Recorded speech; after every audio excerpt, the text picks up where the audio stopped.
Haijalishi kwenye mazingira gani, mazingira magumu kiasi gani, haijalishi watu wamekukatia tamaa, watu wamekupotezea matumaini, wamesema ya kwamba wewe hufai, wamesema kwamba wewe si lolote, wewe si chochote, lakini bado Mungu anakuona wa thamani, na ndio maana bado ameendelea kukupa pumzi. Kwa Mungu bado anaendelea kukupenda. Tumia nafasi kubadilika, tumia nafasi kumpata Kristo, tumia nafasi kumpokea Bwana, tumia nafasi kumgeukia Mungu wako. Uachane na anasa za dunia, uachane na tamaa za dunia. Yuko Mungu ambaye anahitaji ya kuchomoe kwenye hayo mateso, anahitaji ya kutetee, akupe baraka yako, akupe mume wako.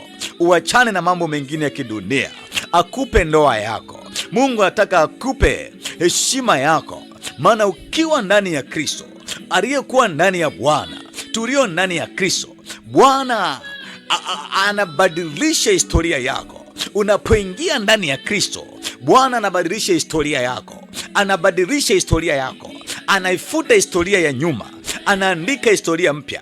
Historia ya nyuma ambayo uliitwa kahaba, uliitwa mlevi, uliitwa mvuta bangi, uliitwa muizi, uliitwa jambazi, uliitwa muuaji, haijalishi uliitwa majina gani, lakini unapompokea Kristo, majina yote yanafutwa, linaandikwa jina moja, jina la mpendwa kwenye bangi, ukiwa kwenye ulevi, ukiwa kwenye mateso hayo ya kuzimu ya kidunia.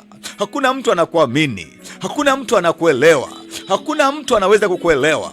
Ukiwa unavuta bangi kupita kiasi, hakuna mtu anakuelewa, hakuna watu wanakuamini. Lakini sikiliza, ukiingia kwa Bwana, ukiamua kubadilisha maisha yako, sikiliza, kuna historia mpya inaandikwa.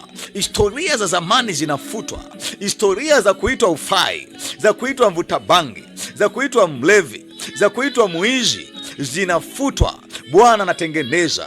Mwangalie mtu mmoja ambaye alikuwa ni muuaji, anaitwa Sauli, lakini siku ambayo aliamua kumpokea Kristo, baada ya Bwana kumtokea, sikiliza, Bwana akabadilisha historia yake, ikaondolewa historia ya muuaji, ikaandikwa historia mpya, ikaandikwa historia njema ya kwamba ni mtume mkuu, ya kwamba ni mtume kati ya mitume waliokuwahi kutokea, ni mtume mkubwa kati ya mitume walio kutokea duniani, ni mtume kiongozi kati ya mitume viongozi walio kutokea duniani.